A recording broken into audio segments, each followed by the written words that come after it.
दोस्तों नमस्कार, मैं Mukesh Joshi Indian institute of excellence से आप सभी का स्वागत करता हूं।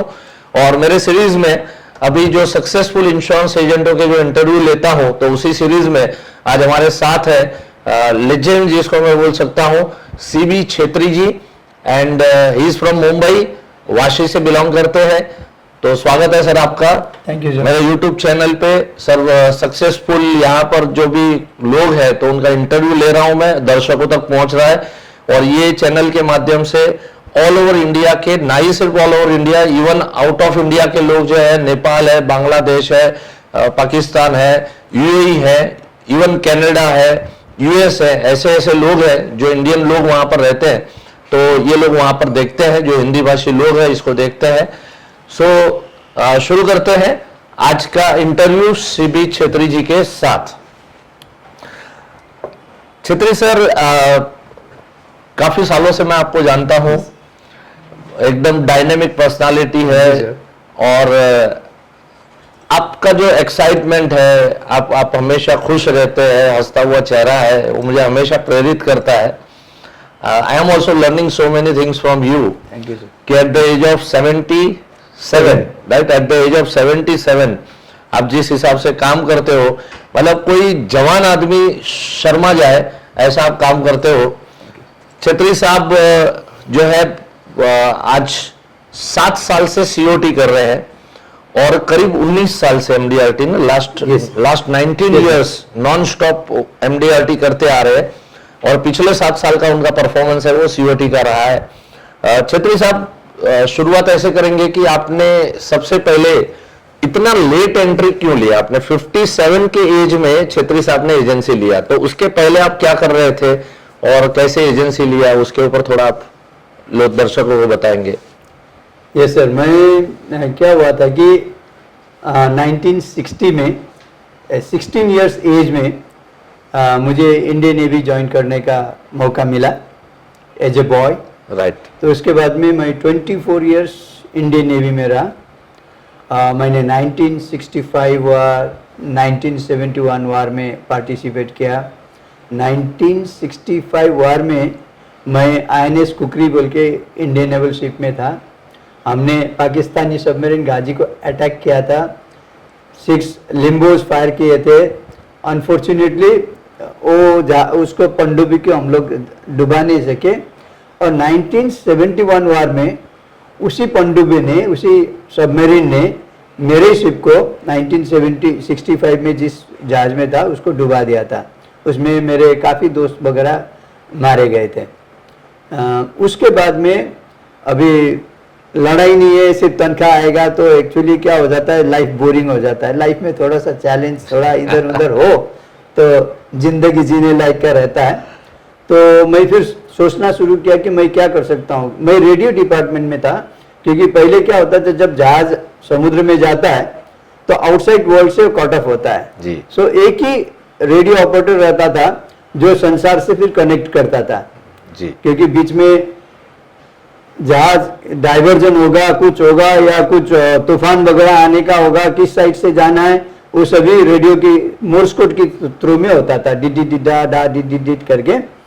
तो मैं सोचा मेरा जो प्रोफेशन है उसको ही मैं वो करके मैं देखा करता था कि मर्चेंट शिप का जहाज वगैरह देखा करता था। मुझे तमन्ना होता था मुझे भी मर्चेंट नेवी में सेल करना है, पर सेल करना है बट क्वालिफाई भी तो करना है। तो जो मैं रेडियो का काम करता था वो मर्चेंट नेवी में अलग टाइप का होता था। तो मैं वो एग्जामिनेशन वगैरह पास करके फिर मैं 14 साल रेडियो अफसर बना जी। तो 14 years you work for merchant navy. पहले 24 years for the country, Indian Navy, right? For the country, 14 years for merchant navy to earn money. Right. So after 14 years का जो सर्विस हुआ, तो at the age of 57 you retired, right? 56 retired हुआ। और फिर बाद में आपने agency at the age of 57 लिया। 57 लिया। वो कैसे लिया था आपने और क्यों लेना पड़ा आपको? एक्चुअली मैंने जब मैं रेडियो अफसर, क्योंकि क्या हो गया कि सैटेलाइट वगैरह आ गया था जी, क्योंकि we have to change according to time, जो भी चेंज नहीं होता है तो उधर ही रह जाता है। तो मैंने सोचा मैं अपना कंप्यूटर इंस्टीट्यूट शुरू करूंगा बोल के कंप्यूटर इंस्टीट्यूट चला रहे थे। राइट। उसी बीच में मेरा टर्निंग पॉइंट का जो रिस्पॉन्सिबल है, मेरा डेवलपमेंट ऑफिसर मिस्टर मिलिंद गुरु, वो मेरा बहू को जया को LIC एजेंसी देने के लिए बार बार आते थे जी। तो वो रिफ्यूज किया। मैंने उनका मीटिंग मेरा स्टाफ के साथ भी किया, उन लोगों ने भी रिफ्यूज किया। तब भी उसके बाद में डेली आता था, तो उनसे पीछा छुड़ाने के लिए मैंने बोला गुरु साहब अभी तो नहीं, बाद में कभी करूंगा बोल के। तो उन्होंने बोला नो आपका एज बहुत हो गया, आप नहीं कर सकते। उनका एक्चुअली अटेंशन मेरे बहू के ऊपर ही था, जया छेत्री के ऊपर। तो वो सोचते होंगे ना कि अभी इनका तो अभी रिटायरमेंट एज है, तो उससे अच्छा अगर बहू को दिया तो लॉन्ग टर्म तक एजेंसी चल सकता है। जी जी। तो फिर उन्होंने क्या किया कि 2 दिन बाद में वापस आए, क्योंकि बहू तो बिल्कुल ही मानी नहीं। तो 2 दिन बाद में वापस आए, बोले छेत्री साहब मैंने ब्रांच मैनेजर से बातचीत किया हुआ है, वो एक्सेप्ट किया है जी। तो फिर मुझे मेरा ट्रेडिंग में नाम डाल दिया। फिर चलता रहा। फिर मुझे पहले दफा क्या हुआ, मैं एक्चुअली एजेंसी भी शायद नहीं लेता था जी। फिर क्या हुआ मैं डॉलर में कमाता था जी। Greek company, Germany company, Israeli company, UK company, Singapore company, जो भी मुझे ज्यादा डॉलर देते थे मैं उधर ही काम करता था। राइट। पर क्या हुआ, अभी इंडियन नेवी और मर्चेंट नेवी लोगों का एक्चुअली कमाना तो आता है पर प्लानिंग नहीं होता है। जी। वो लोग एक्सपेरिमेंट करते रहते, गंवाते रहते। And one of the most CB Chhetri, मैंने भी गंवाया शेयर्स, म्यूचुअल फंड, फिर उसके बाद में हर्षद मेहता, केतन पारिक, उसके बाद में आया टिकट प्लान, फिर उसके बाद में आया ऑन 21%। हम लोग एडवर्टाइजमेंट बहुत विश्वास करते थे। और उसके बाद में किसी ने बोला कि मैं तो आपको दे दूंगा 3% पर मंथ। जहां भी ग्रेड हुआ, जहां भी लोभ आया, हम लोग किधर फंसेंगे वो पता नहीं है। तो मैं भी फंसता गया, कमाता गया, गंवाता गया, कमाता गया, गंवाता गया। और मैंने अपना लड़का को, मैं तो सोचा था कि मैं गाइड कर रहा हूं, मैंने भी उसको एग्जैक्टली जो सेल्समैन ने बोला था मुझे कि टिकट प्लान में डालने से, और इतना कलरफुल ब्रोचर्स था, इट वाज सो अट्रैक्टिव। तो उसने बोला था सेल्समैन ने, एक्चुअली एक लड़की आई थी मिनी स्कर्ट में, एकदम means she was looking so nice. तो उसने बोला था 6 साल बाद में ये टिकट प्लान इतना बड़ा होने वाला है, मतलब ट्री, और इधर का पेड़ का काट के उधर का पेड़ का काट के फिर उसके बाद में इतना पैसा आपका। तो मुझे पैसा ही पैसा नजर आया। मैं बोली या ओके। मैं लड़का को भी बोला देखो तमिलनाडु में ना 100 ऑफ एकर्स का देखो इतना स्पाउटिंग वो है, 6 साल बाद से पैसा आना शुरू, डाल डाल डाल डाल। अच्छा, तो क्या हुआ, 3-4 साल बाद में, जैसा कोई भी पोंजी स्कीम में होता है, 3-4 साल में वो किधर गया, वो गया। फिर मैं सोचा सीरियसली, मैंने भी इतना कमाया, इतना गंवाया।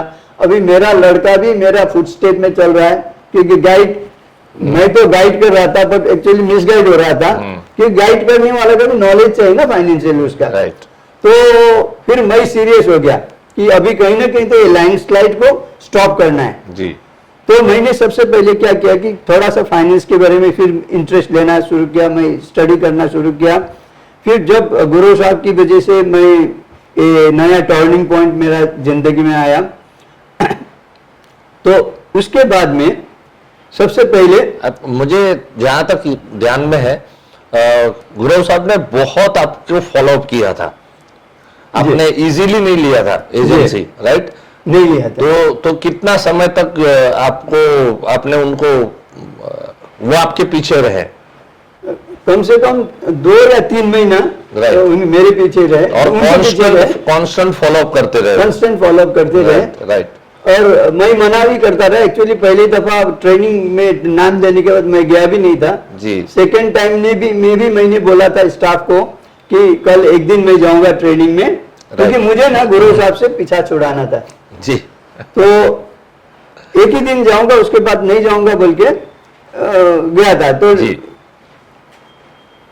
पर वो एक दिन का ट्रेनिंग जो थाने में था IRDA का ट्रेनिंग, जी it was really turning point in my life, क्योंकि वहां पे मुझे पता चला कि अरे लाइफ इंश्योरेंस तो ये होता है। मुझे तो पता ही, मैं तो क्या सोचता था बैंक में भी सेविंग करना, LIC में भी सेविंग करना, और अभी भी काफी लोगों का आइडिया मेरे ही जैसा है, एग्जिस्टिंग नॉलेज।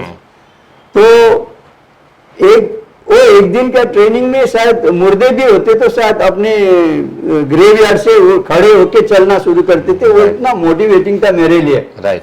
तो नेक्स्ट डे मॉर्निंग मैं एक्चुअली बोला कि सभी को अभी बोल दिया था मैंने कि नहीं जाऊंगा बोल के मैंने जॉगिंग के लिए गया था। पर जॉगिंग में भी मेरा वही वो था, आ रहा था कि विचार कि यार एक फ्री का ट्रेनिंग है और इतना अच्छा है, जो कुछ मुझे आज तक पता नहीं वो मुझे पता चल रहा है।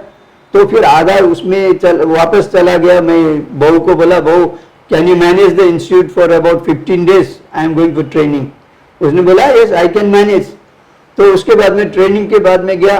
Probably I was more curious than others. तो क्या हुआ, IRDA एग्जामिनेशन में भी फर्स्ट हुआ।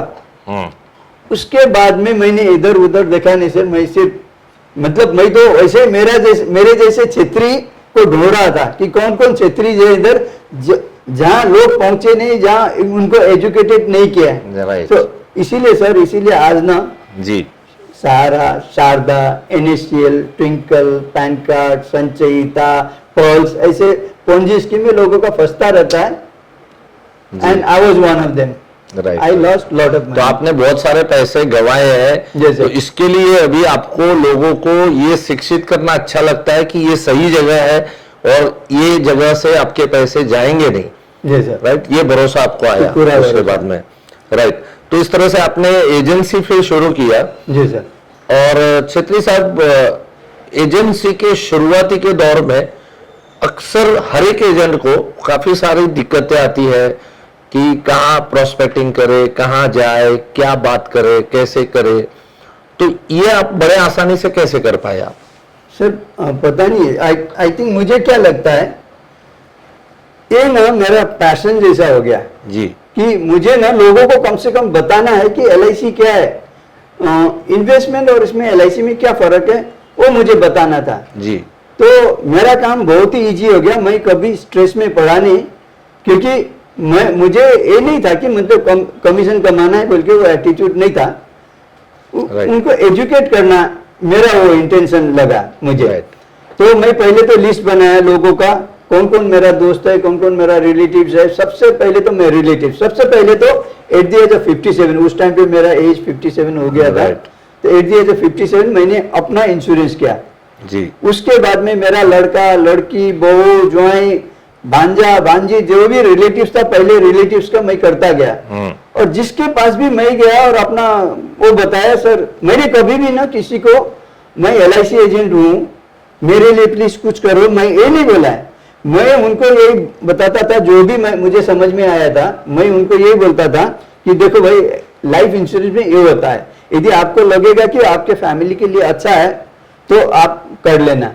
जी। तो उन दिनों में 50,000, 70,000 ऐसा का लाइफ इंश्योरेंस होता था। जी। सर मेरा 5 लाख, 10 लाख, 30 लाख तक का भी गया।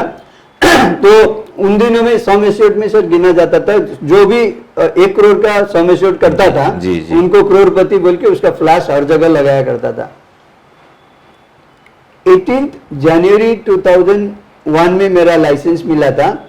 सिर्फ फरवरी और मार्च में 2 महीने के अंदर में मेरा 1 करोड़ 2 लाख का मेरा वो हो गया था सम एश्योर्ड। जी। सो 2 महीने के अंदर ही मेरा फ्लैश वगैरह सब जगह लगा था। और मुझे 2-4 ब्रांचेस में बुलाए थे शेयरिंग करने के लिए।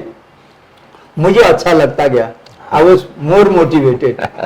तो आपने ये कहा कि जो लॉस हुआ आपके, उसके बाद में जब आपने एजेंसी लिया, तो इसमें आपको जो तरक्की आपने किया कि पहले ही साल से शायद आपने MDRT किया था। राइट। तो ये फर्स्ट ईयर से, एजेंसी के पहले साल से, बहुत कम ऐसे एजेंट होते हैं कि जो फर्स्ट ईयर से वो MDRT के लेवल तक काम कर सकते हैं। तो आपने वो कैसे अचीव किया? सर क्या हुआ कि सबसे पहले तो जहाँ भी मुझे थोड़ा सा नॉलेज लाइफ इंश्योरेंस के बारे में बता सकते हैं, उधर मैं जाता था, राइट सीखता था और मैं लिस्ट बनाता था किस किस को मैं जानता हूँ। राइट और वो चाहे वसई में रहे या कहीं मीरा रोड में रहे, सब जगह पे मैं जाता था। उन दिनों में मेरा स्कूटी तो चलाना भी नहीं आता था, तो ट्रेन में, बस में, पैदल वो करके मैं जाता था, पर मिलता था उनसे, जी मिलता था तो होता रहा। और जहाँ भी लकीली जहाँ भी मैं गया, लोग मेरा बात सुनते थे अच्छी तरह से। मुझे भी ऐसा लगता था कि मेरे सिवा दूसरे को लाइफ इंश्योरेंस के बारे में कुछ भी पता नहीं है, मुझे ऐसा लगता था। जी तो ऑलरेडी मेरा क्या सेल्फ कॉन्फिडेंस काफ़ी था उस टाइम पे। तो और फिर उसके बाद में शायद जब मैं एमडीआरटी के नज़दीक में आना शुरू किया, तो गुरु साहब मुझे बोलने लगे जी। कि अभी एमडीआरटी होने वाले हो, आप थोड़ा सा और कर लो बोल के। तो मैं सोचता अभी एमडीआरटी क्या है मुझे पता भी नहीं था। तो मैं सोचता था कि गुरु साहब मेरे पीछे क्यों पड़े रहते हैं, दूसरे के पीछे। तो मैं उनको अवॉइड करता था। तो पर फर्स्ट ईयर में मैं एमडीआरटी बन गया जी तो एमडीआरटी बनते आईओआई ने क्या किया, उस टाइम तक आईओआई का मैंने नाम भी नहीं सुना था। राइट एक रिसोर्ट में जितने भी एमडीआरटी जी। थे उनको सब फ्री में आईओआई ने इनवाइट किया था कि आ जाओ बोल के। और वहां पे मुझे पता चला कि अच्छी तरह से सिस्टमेटिकली एजुकेशन वो लोग प्रोवाइड ये करते हैं। कौन से साल की बात है? शायद 2002 बिगिनिंग 2002 बिगिनिंग 2001 में जो एमडीआरटी हुए थे। राइट राइट राइट उस इवेंट में मैं भी था, मुझे याद है इसके लिए। आई वाज आल्सो देयर अच्छा इन 2002 का जो इवेंट हुआ था। जी, अच्छा रिसोर्ट था वो। जी जी जी, टीकू जी निवाड़ी शायद मेरे को लग रहा है। जी राइट और उसमें क्या था कि पैसा भी नहीं था, फ्री में था। राइट तो शायद पैसा लेते थे, शायद पता नहीं फर्स्ट ईयर में मैं जाता है नहीं। तो वो इवेंट आपने अटेंड किया, उसके बाद में फिर आप आईओई से कैसे जुड़े? तो उसी टाइम पे मेरा तो क्या है कि एक बार कहीं भी लगता है कि ये चीज मुझे प्रोग्रेस के रास्ते पे ले जाता है तो मैं रुकता नहीं जी। है। उसी टाइम पे मैं इम्प्लीमेंट कर देता हूँ, जो पैसा देना है, कुछ भी करना है उसी टाइम पे करके, क्योंकि मुझे आगे बढ़ना था। Right right